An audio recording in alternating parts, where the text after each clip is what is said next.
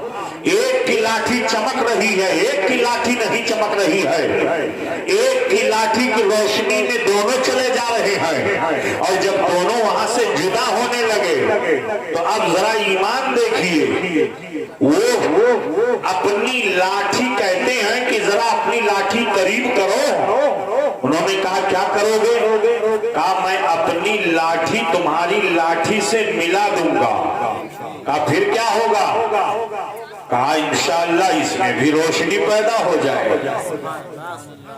انہوں نے اپنی لاٹھی اس لاٹھی سے ٹچ کر دیا، اور جیسے ہی مس کیا اس لاٹھی کو، جس طرح پہلی لاٹھی کے اندر روشنی پیدا ہوئی تھی ویسے ہی روشنی اس کے اندر بھی پیدا ہو گئی۔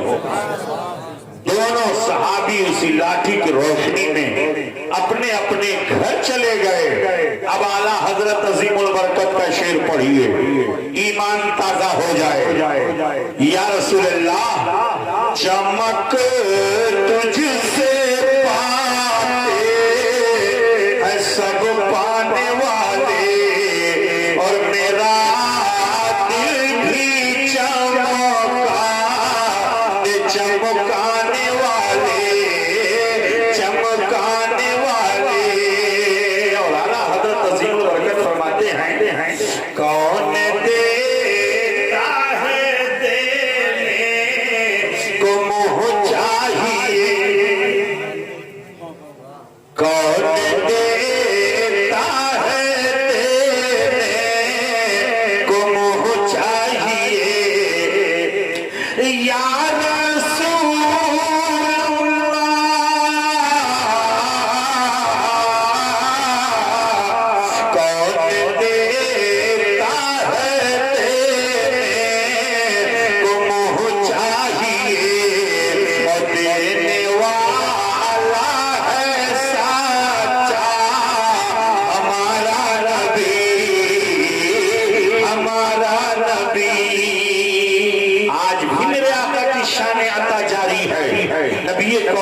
صلی اللہ علیہ وسلم کی بارگاہ سے ساری دنیا فائدہ اٹھا رہی ہے۔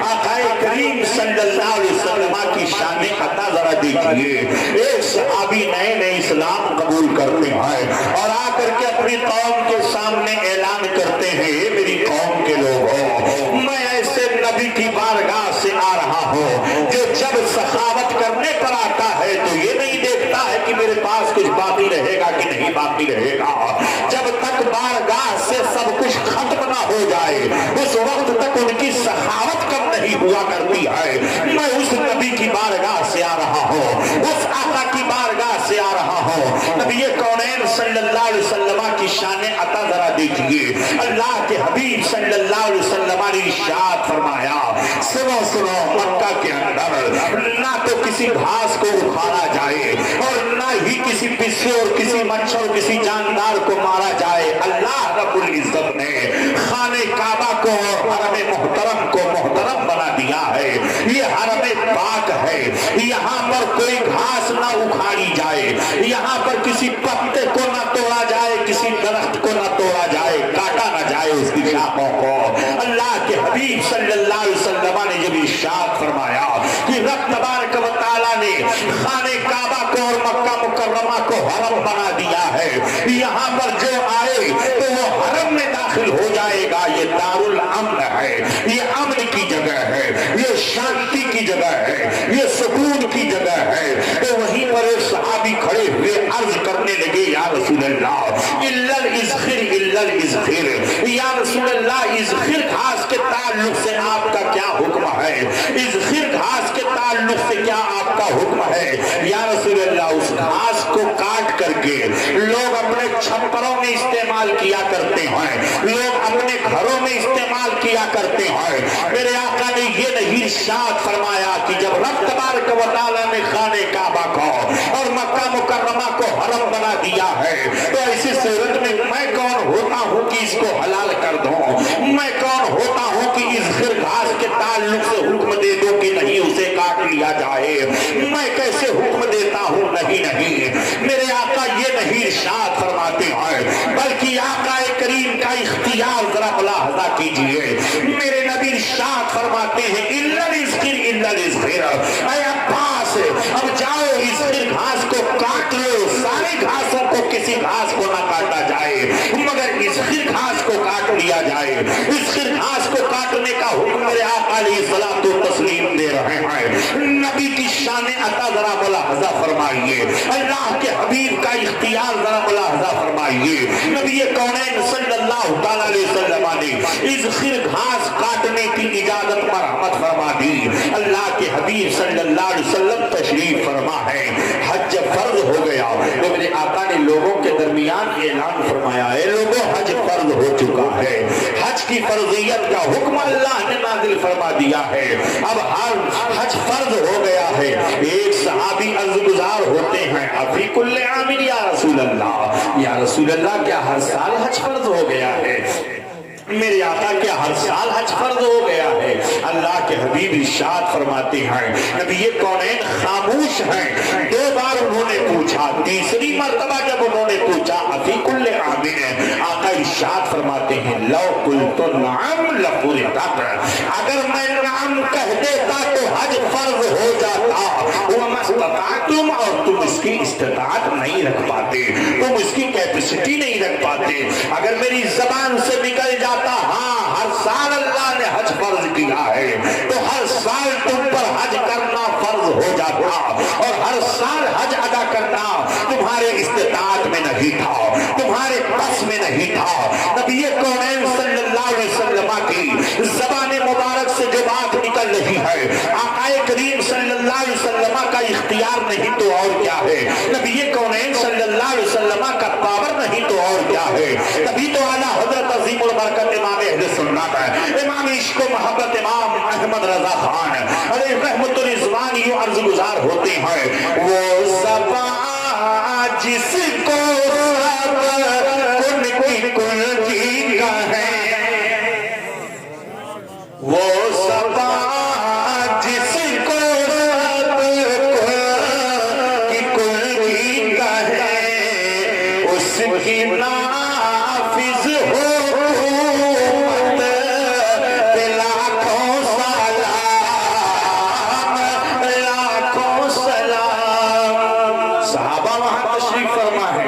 کسی صحابی نے اعتراض نہیں کیا یا رسول اللہ میرے آقا آپ کو کون سا اختیار ہے، آپ ایسا کیوں کر رہے ہیں، آپ ایسا کیوں ارشاد فرما رہے ہیں؟ کسی صحابی نے یہ نہیں کہا بلکہ تمام صحابہ یہ ایمان و عقیدہ رکھ رہے ہیں کہ مصطفیٰ جان رحمت، شمع بزم ہدایت، گل باغ رسالت، نوبہار شفاعت جناب محمد رسول اللہ صلی اللہ علیہ وسلم کو اللہ نے اختیار دیا ہے۔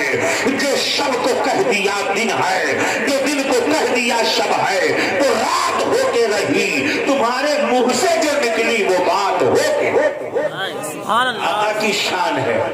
آپ ذرا دیکھو نبی کونین صلی اللہ علیہ وسلم ایک مرتبہ صحابہ کرام کے درمیان تشریف فرما تھے، تب تک صحابہ کرام نے عرض کیا یا رسول اللہ فلاں کافر ہے وہ آپ کی نقل اتارتا ہے، آپ جب بازار میں تشریف لے جاتے ہیں اور لوگوں کو ایمان کی دعوت دیتے ہیں، اسلام کی دعوت دیتے ہیں، کلمہ توحید کی جانب بلاتے ہیں، جنت کے راستے کی جانب بلاتے ہیں، تو وہ کافر منہ ٹیڑھا ٹیڑھا کر کے وہ آپ کی نقل اتارتا ہے، آپ کی ایکٹنگ کرتا ہے، آپ کا مذاق اڑاتا ہے، آپ کا استہزاء کرتا ہے۔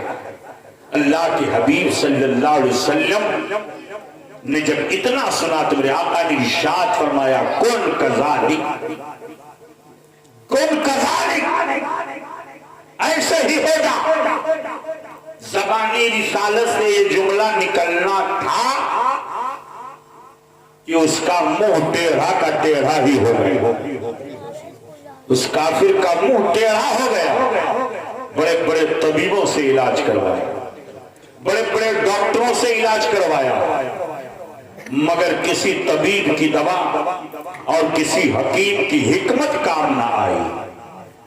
صحابہ بیان فرماتے ہیں، اور صحابہ کا ایمان ذرا دیکھیے، ایک صحابی وہیں سے دھیرے سے اٹھے اور جا کر کے اس سے ملاقات کیا، اس کافر سے، وہ دیکھا کہ اس کا منہ ٹیڑھا ہو گیا، ادھر زبان رسالت سے جملہ نکلنا تھا کہ ادھر اس کا منہ ٹیڑھا ہو گیا، اور ایسا ٹیڑھا ہوا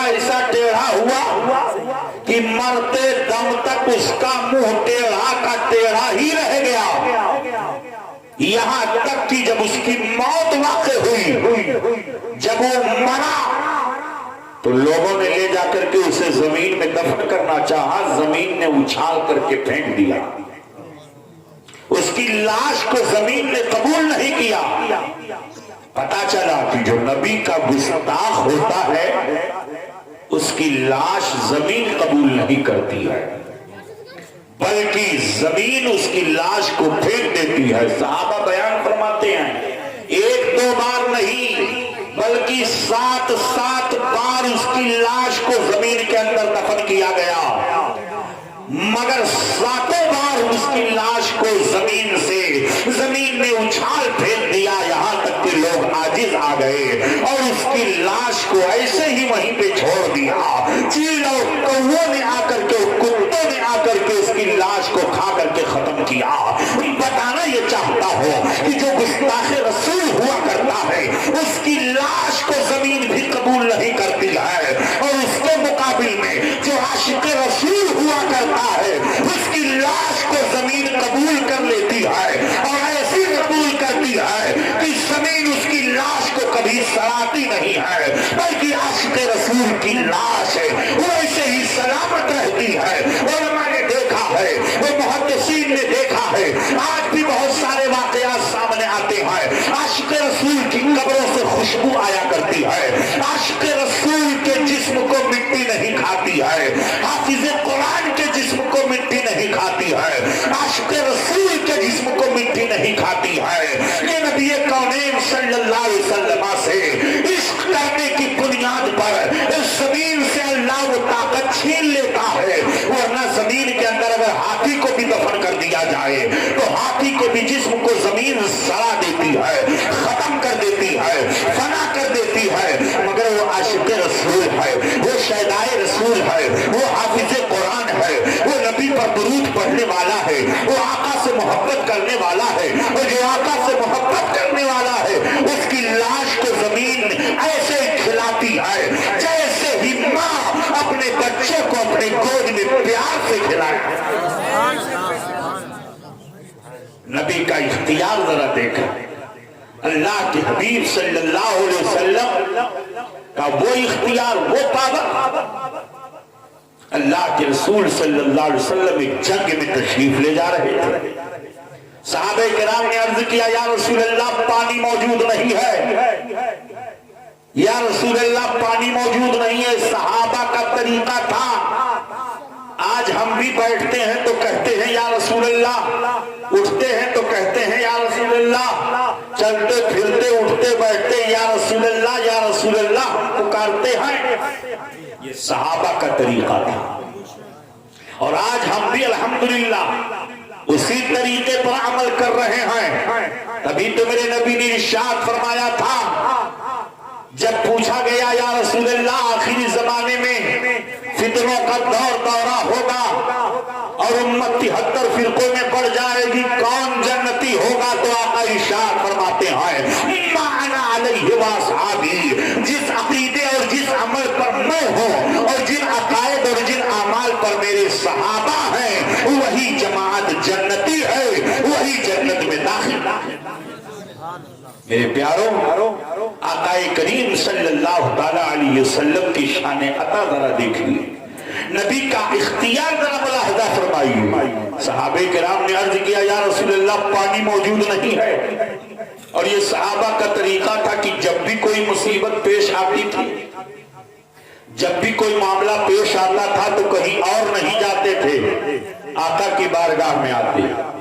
بخاری شریف اٹھاؤ، مسلم شریف اٹھاؤ، سائے ستہ کی کتابیں اٹھاؤ، احادیث کی معتبر کتابیں، جگہ جگہ پر آپ کو صحابہ کی زبان سے یا رسول اللہ، یا نبی اللہ، یا حبیب اللہ، اس طرح کے بے شمار جملے صحابہ کرام کے احادیث کے جلوں میں چمکتے نظر آئیں گے، دمکتے نظر آئیں گے، اور اہل سنت و جماعت کے عقیدے کی ترجمانی کرتے ہوئے نظر آئیں گے۔ صحابہ کرام کا یہ عقیدہ تھا کہ نبی کا در اگر چھوڑ کر کے دنیا کے کسی بھی حصے میں چلے جاؤ، کامیابی ملنے والی نہیں ہے۔ صحابہ یہ عقیدہ رکھتے تھے کہ جب بھی کوئی معاملہ پیش آئے، ایک صحابی آئے، انہوں نے عرض کیا یا رسول اللہ میری آنکھوں کا ڈیلا باہر آ گیا، تیر لگ گیا تھا۔ میرے نبی نے یہ نہیں فرمایا کہ میں کیا جانوں، کسی طبیب کو دکھاؤ، کسی ڈاکٹر کو بلاؤ، کسی حکیم کے پاس جاؤ، میرے پاس کیوں آئے ہو؟ صحابہ کرام کا یہ عقیدہ تھا کہ یا رسول اللہ طبیب دو جہاں آپ، حکیم دو جہاں آپ، سارے دنیا کی طبابت، تمام عالم کی حکمت آپ ہی کے در دولت سے تو سب کو ملی ہے۔ آپ کا در چھوڑ کر کے کہاں جائیں؟ آپ کا در چھوڑ کر کے کہیں بھی سکون نہیں ہے۔ دولت ملے گی تو نبی کی بارگاہ سے، عشق ملے گا تو نبی کی بارگاہ سے، حکومت ملے گی تو نبی کی بارگاہ سے۔ اعلیٰ حضرت عظیم البرکت کا شعر پڑھو، ایک ایک شعر عقیدے کی ترجمانی کر رہا ہے۔ اعلیٰ حضرت یوں عرض گزار ہوتے ہیں کہ لا ورب العرش جس کو جو ملا ان سے ملا، لا ورب العرش جس کو جو ملا ان سے ملا، بٹتی ہے کونین میں نعمت رسول اللہ کی، بٹتی ہے کونین میں نعمت رسول اللہ کی۔ والا حضرت یوں عرض گزار ہوتے ہیں، خلق کے حاکم ہو تم، رزق کے قاسم ہو، یا رسول اللہ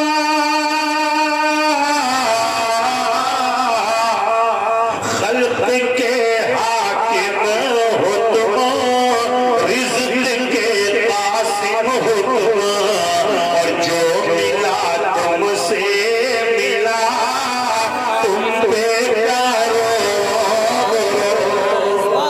جو ملا تم سے ملا تم پہ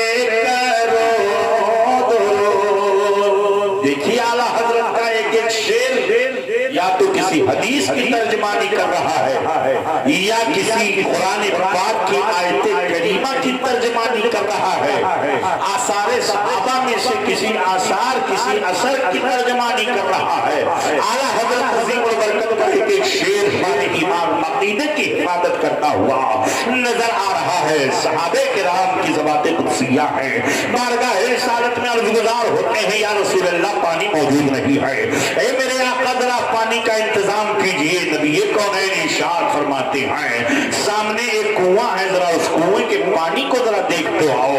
تو صحابہ کرام نے عرض کیا یا رسول اللہ اس کنویں کا پانی تو اتنا کڑوا ہے، اتنا کسیلا ہے کہ کبھی بھی اس کا پانی ہم نے پیا نہیں ہے۔ یا رسول اللہ اس کنویں کا پانی آج تک کوئی جانور بھی نہیں پیتا ہے۔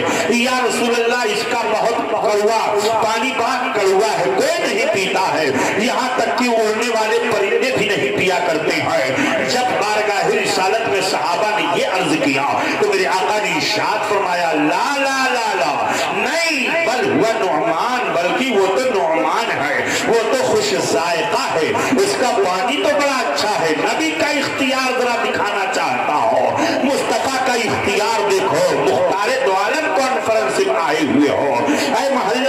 شان کے خوشبینہ مسلمانوں، اپنے آقا کا پاور ذرا دیکھو، اپنے آقا کی طاقت ذرا دیکھو، اپنے آقا کا اختیار ذرا دیکھو۔ نبی کونین صلی اللہ علیہ وسلم کی بارگاہ میں جب صحابہ نے عرض کیا تو میرے نبی نے ارشاد فرمایا نہیں، اس کا پانی تو بڑا خوش ذائقہ ہے، اس کنویں کا پانی تو بڑا اچھا ہے۔ جیسے ہی زبان رسالت سے یہ جملہ نکلا، صحابہ نے ڈول لیا، رسی لیا، بڑی تیزی سے بھاگتے ہوئے اس کنویں کے پاس آئے اور ڈول اور رسی سے جب پانی کھینچ کر کے نکالا اور جب صحابہ نے چلو میں لے کر کے اسے پیا تو یقیناً وہ بڑا خوش ذائقہ تھا۔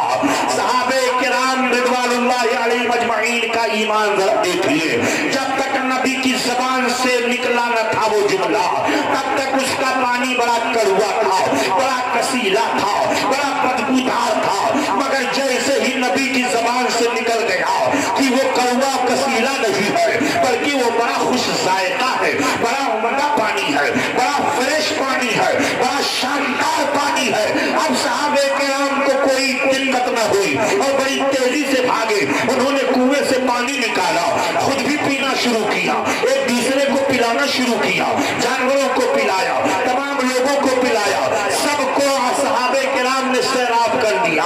آقا دو جہاں نبی کونین صلی اللہ علیہ وسلم کی زبان سے نکلا تھا، نبی کی زبان سے جیسے جملہ نکلا، رب تبارک و تعالیٰ نے اس پانی کے اندر طاقت و قوت پیدا فرما دی، وہ خوش ذائقگی پیدا فرما دی، وہ خوش ذائقہ ہو گیا۔ اب اعلیٰ حضرت عظیم البرکت کا یہ سلام پڑھو، ایمان تازہ ہو جائے۔ اعلیٰ حضرت عظیم البرکت یہ بتانا چاہتے ہیں، مرد مومن تم اپنے نبی کا پاور دیکھنا چاہتے ہو، تم اپنے نبی کی قوت دیکھنا چاہتے ہو، تم اپنے آقا کی طاقت دیکھنا چاہتے ہو، وہ زبان جس کو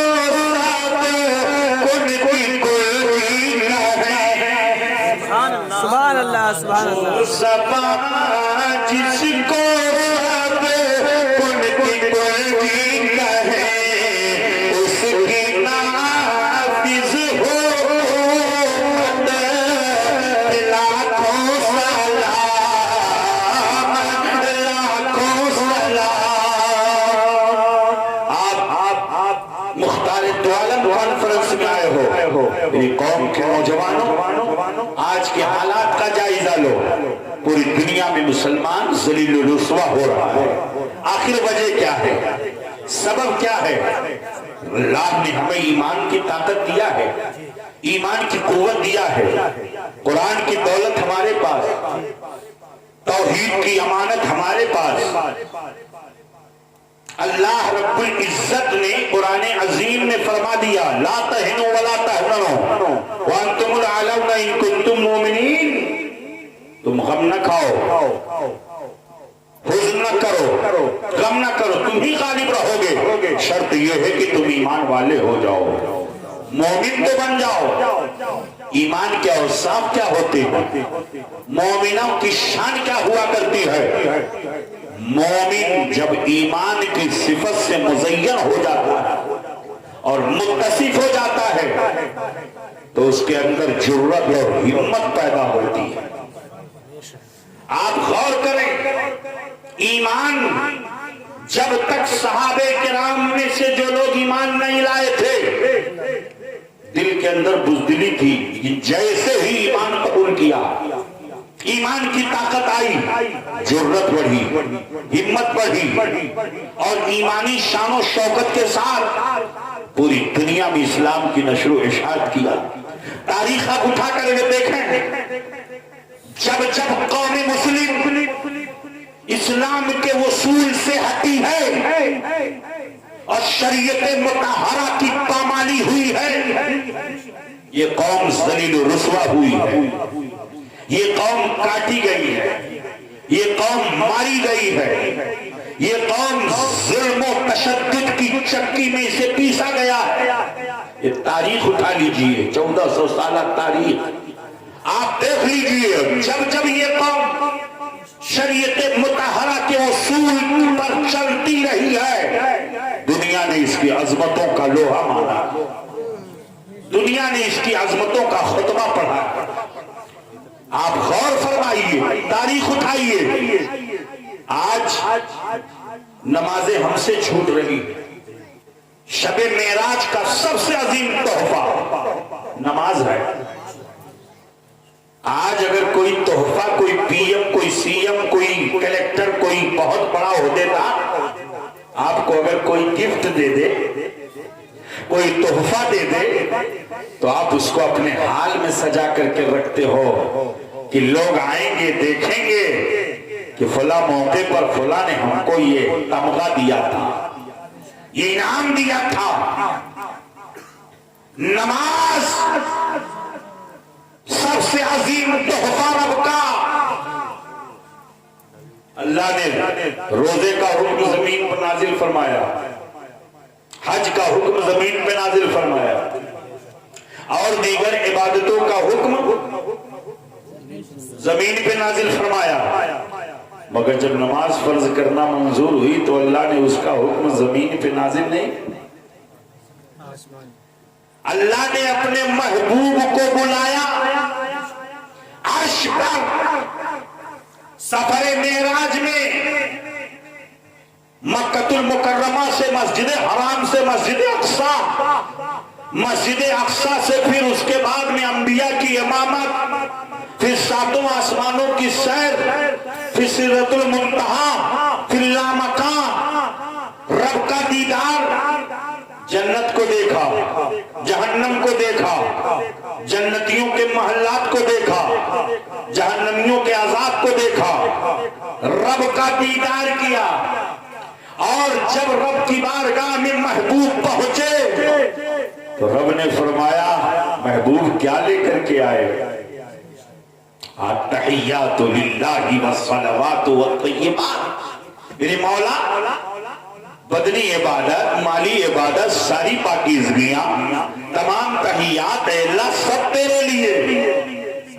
جب یہ تحفہ پیش کیا تو رب کی بارگاہ سے جواب آیا السلام علیکہ ایھا النبی ورحمت اللہ، اللہ کی رحمتیں، اللہ کی سلامتی، اللہ کی برکتیں میں نبی آپ پر۔ میرے آقا نے ہم غلاموں کو بھی اس وقت فراموش نہیں۔ آج ہم نبی کے امتی ہونے کا دعویٰ تو کرتے ہیں بہت زوردار انداز میں، مگر اپنے قریبان میں ہم منہ ڈال کر کے نہیں دیکھتے ہیں کہ ہم کتنا گناہوں میں ملوث ہیں، کس طریقے پر۔ میرے آقا علیہ السلام نے اس موقع پر بھی امت کو فراموش نہ کیا، بلکہ رب کی بارگاہ میں عرض کرتے ہیں مولا تیری بارگاہ سے سلامتی، برکتیں، رحمتیں نازل ہو رہی ہے، السلام علینا وعلی عباد اللہ الصالحین، سلامتی ہم پر ہو اللہ، تیرے نیک بندوں پر بھی سلامتی، تیرے نیک بندوں پر سلامتی ہو۔ اور جب یہ مکالمہ فرشتوں نے سنا تو فرشتوں نے کہا اشہد ان لا الہ الا اللہ واشہد ان محمدا عبدہ ورسولہ، ہم گواہی دیتے ہیں کہ اللہ کے سوا کوئی معبود نہیں ہے اور محمد صلی اللہ علیہ وسلم اللہ کے بندے اور اس کے رسول ہیں۔ اسی لیے تو میرے آقا علیہ السلام ارشاد فرماتے ہیں الصلاۃ معراج المومنین، نماز مومنوں کی معراج ہے۔ ان کی معراج تھی کہ وہ عرش بری تک پہنچے، میری معراج ہے کہ ان کے قدم۔ نماز کبھی ترک نہ ہو۔ نوجوانوں اپنی نگاہوں میں تقدس پیدا کرو، اپنی نگاہوں میں پاکیزگی پیدا کرو، بے حیائیوں سے، برائیوں سے اپنے آپ کو بچا لو، اس لیے کہ توحید کی امانت ہمارے پاس، قرآن کی دولت ہمارے پاس، اللہ کے آخری نبی کی امت ہونے کا ہمیں شرف حاصل ہے۔ یہ عظیم رتبہ، یہ مقام کسی اور کو نہیں ملا ہے، ورنہ تو اس پوری روئے زمین پر تقریباً 7 ارب آبادی ہے، بلکہ اس سے بھی زیادہ ایک جدید تحقیق کے مطابق، اور پھر ان 7 ارب انسانوں کی آبادی میں اللہ نے ہم کو منتخب کیا ہے، اللہ نے ہمیں مسلمان بنایا، ہمیں منتخب کیا ہے محبوب کی امت کے لیے۔ کتنا بڑا شرف ہے، یہ کتنا بڑا کرم ہے اس رب کا کہ محبوب کی امت ہونے کا شرف اللہ نے ہمیں عطا فرمایا۔ تو جب محبوب ہم کو ہمیشہ یاد کرتے رہے، پیدا ہوئے یاد فرمایا، جب